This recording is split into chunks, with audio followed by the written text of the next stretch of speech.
ตราบที่ฟ้านั้นยังมีแสงตะเวนความหนาวเย็นปกคลุมไปด้วยหมอกหนา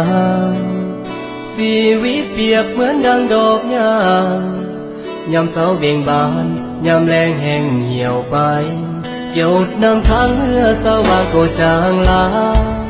การเวลาผ่านมาแล้วผ่านไปความรักที่ยังบ่สดใสจะผ่านพ้นไปเมื่อสองใจเฮาศรัทธาพออายบ่แม่นพาอินเป็นคนติดดินมีฮักมีสังดังคนทั่วไปก็ได้